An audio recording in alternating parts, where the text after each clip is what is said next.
কান্না কিসে? আমি এই ছেলেকে বিয়ে করতে পারবো না বাবা। এসব বলে আর এখন কোনো লাভ নেই, তুই ঘরে যা। আমার ভালো মন্দের কি কোনো দাম নেই তোমাদের কাছে? ভালো মন্দ তুই কি বুঝিস? এঙ্গেজমেন্টের ডেট ঠিক হয়ে গেছে, মেহমানরা সব চলে এসছে, আরাফের বন্ধু চলে এসছে, এখন তুই বলছিস তুই বিয়ে করবি না? বললেই হলো নাকি? ছেলে খেলা পেয়েছিস? তোকে যা বলছে তাই কর, যা ঘরে যা।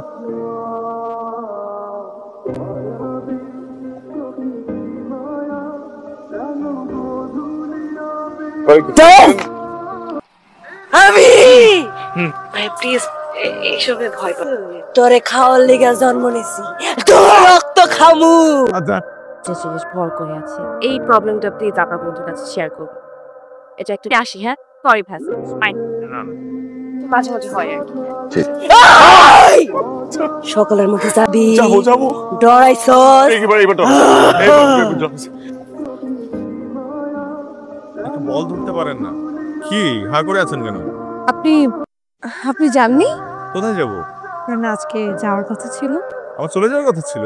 হ্যাঁ কি একবার বলেছিলাম আমি চলে যাব? কই না তো, আমি তো কাউকে বলিনি আমি চলে যাব। আসলে আপনি কি চান বলেন তো? আমি কি চাবো? ইনফ্যাক্ট আপনার কাছে কি চাবো? আর আপনারও বা আমাকে দেওয়ার মতো কি আছে? মানে মানে এখন আমার ফ্রেন্ডের জন্য যদি হয় তাহলে হ্যাঁ, বিয়ের জন্য চাইতে হলে আপনার বাবার কাছে চাইতে পারি, কিন্তু আপনার কাছে কেন চাবো? আপনিও তো কিছু করেন না, টাকা পয়সা নিশ্চয়ই জমানো নাই কোনো, নাই? আপনি তো দেখছি ভালোই লোভী, আবার সাথে কিঞ্চিত চরিত্রহীন। আচ্ছা আপনি কি ডাকাত নাকি ফ্রড? আমার তো মনে হচ্ছে আমরা যখন সবাই ঘুমিয়ে পড়বো তখন আপনি আমাদের সবকিছু লুটপাট করে এখান থেকে ভাগবেন। যে বাড়িতে আপনার মতো পেতনি আছে সেই বাড়ি লুট করার সাহস কে করবে? আপনি আমাকে পেতনি বললেন কেন? এর উত্তর আপনি খুব ভালো করেই জানেন কেন বলেছি।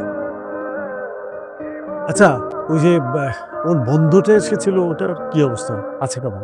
ও ভাইজান, আপনাকে তো বলাই হয়নি, ওর আচরণ যেন কেমন সন্দেহজনক আমার কাছে। এই সব কিছুতে আপনি সন্দেহ খুঁজেন।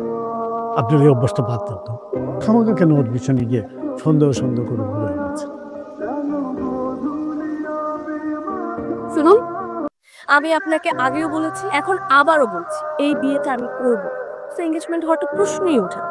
আপনি আপনার ফ্রেন্ডকে বলে দিবেন যে তার ফ্যামিলি নিয়ে যাতে এখানে না আসে, আর আপনি এখন এখান থেকে চলে যাবেন। চলে যাবো, কিন্তু তার আগে আমার জানতে হবে যে আপনার এই মহৎ উদ্দেশ্যের কারণ কি। কারণ আমি একজনকে ভালোবাসি। ভালোবাসেন তো ভালোবাসেন, ভালো কথা। যাকে ভালোবাসেন তার কথা আপনার ফ্যামিলিকে গিয়ে বলুন, আমাকে বলছেন কেন? বলেছি, বলে কোনো লাভ হয়নি, এজন্য আপনাকে বলছি। দেখুন আমি বুঝতে পেরেছি আপনি নাছোড়বান্দা, এজন্য সারেন্ডার করছি। আপনি প্লিজ এখান থেকে চলে যান। যাব, তার আগে একটু আপনার প্রেমিককে দেখতে চাই।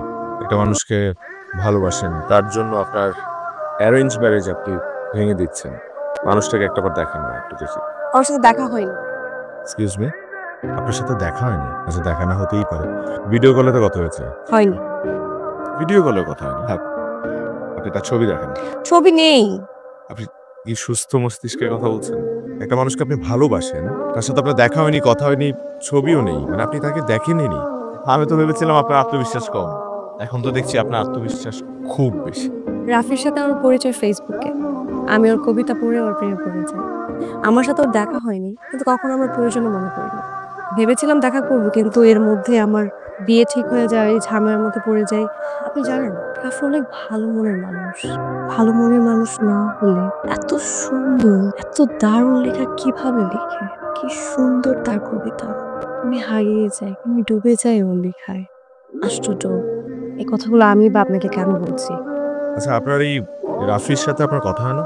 হয়, তাহলে ওকে আসতে বলেন। বলেছি তো আসবে? আসবে। আর যদি না আসে? অবশ্যই আসবে, কারণ ও ভালো করে জানে ও যদি না আসে আমি পৃথিবী থেকে চলে যাব। সবাইকে ছেড়ে, ওকে ছেড়ে আমি হারিয়ে যাব। ও আসতেই হবে, ও আসবে। যে থাকে হৃদয় বাম নিলয়, সে কি কভু হারায়? হৃদয় যেমন রক্তকে সারা শরীরে প্রবাহিত করে, ঠিক তেমনি তুমি আছো আমার পুরোটা জুড়ে।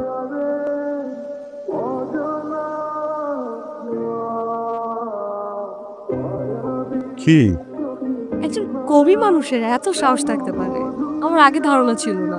তোমার কোনো ধারণা আছে আমি কি করেছি? কি করেছে? আমি পার্সোনালি আরাফের সাথে যোগাযোগ করেছি, এবং যোগাযোগ করে আমাদের যত কনভারসেশন আছে, যত স্ক্রিনশট আছে, সব ওকে পাঠিয়েছি। আর একটা বিয়ে অফ হয়ে যাওয়া এত সহজ? সব আমি নিজ দায়িত্বে করেছি।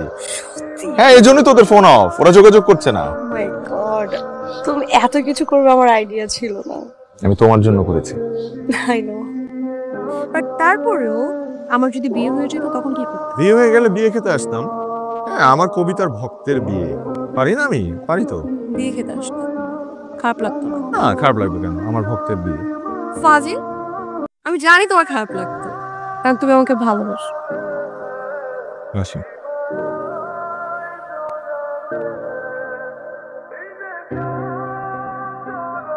কাউকে ছাড়বো না, সব কটাকে গুলি করতে পারবো। ছাড়বো নাই। হামদাটা কোথায়? ডাক দে হামদাটাকে। সেকেন্ড, মাথাটা ঠান্ডা কর, ছেলেটাকে ডাক, আমরা ওর কাছ থেকে শুনি কি হয়েছে, তারপরে না হয় বিচার করা যাবে। পেয়েছি হামদাটাকে। এই বল, তোর আসল পরিচয়টা বল। তোকে আজ গুলি করে মেরে ফেলবো। তুই আরাফের বন্ধু, বন্ধুদের সাথে যোগাযোগ হয়। আরাফ বিয়ে ক্যান্সেল করেছে আজ থেকে 10 দিন আগে, কিন্তু তুই আমাদেরকে কিছুই জানাস না। আসলে তুই কি উদ্দেশ্য এখানে এসেছিস? আমি রাফিকে চলে যেতে বলেছিলাম তোর বাবার মান সম্মানের কথা ভেবে, কিন্তু যেহেতু রাফি তোর বাবার কাছে ধরা পড়েই গেছে, যা নির্দোষ ছেলেটাকে বাঁচা, পারলে তোর নিজের ভালোবাসার প্রমাণ দে। আমি পরিচয় দিচ্ছি, ওর নাম রাফি। আমি ওর কথাই বলেছিলাম তোমাদেরকে, তোমরা বিশ্বাস করোনি। কিন্তু বাবা দেখো, ও এসেছে বাবা, ও আমার জন্য এসেছে। ও আরফের বন্ধু তমাল সেজে এখানে এসেছে বাবা। বাবা ও ওকে অনেক ভালোবাসে। করো গুলি, সবাইকে মেরে ফেলো। সবার আগে আমাকে গুলি করো, আমাকে মেরে ফেলো, ভাইজানকে মেরে ফেলো। হ্যাঁ, সবাইকে মেরে তুই একা বেঁচে থাকো, সুখে থাকো। সারা জীবন তো নিজের জেদ, নিজের দম্ভটাকে সবার উপরে রেখেছো। কখনো জানতে চেয়েছো তোমার মেয়ে কি চায়? তুমি কি জানো তোমার মেয়ের সঙ্গে যেই ছেলে বিয়ে ঠিক করেছিলে, তোমার মেয়ে সেই ছেলেকে ভালোবাসে না, ওরও ভালোবাসে রাফিকে। ওদের দুজনের ফেসবুকে পরিচয় হয়েছে, সেখান থেকেই ভালোবাসে। কিন্তু ওরও রাফিকে কখনো দেখেনি। এই যে ওরও সবার সামনে হাসি খুশি, এটা শুধু আমাদের সবাইকে দেখানোর জন্য, কিন্তু ভেতরে ভেতরে মরে যাচ্ছিল। প্রতিদিন প্রতিক্ষণ মেয়েটা মরে যাচ্ছে। রাফি রাফি এসে তোমার মেয়েকে বাঁচিয়েছে, তা না হলে ওরও আত্মহত্যা করতো। তোমার মান সম্মান বাঁচাতে নিজের ভালোবাসাকে বিসর্জন দিয়ে রাফি চলে যাচ্ছিল। আমি ওকে অনুরোধ করেছিলাম, আমি তোমার জীবনটা ভিক্ষা চেয়েছিলাম রাফির কাছে, কারণ আমি জানি। বুঝতে পেরেছো?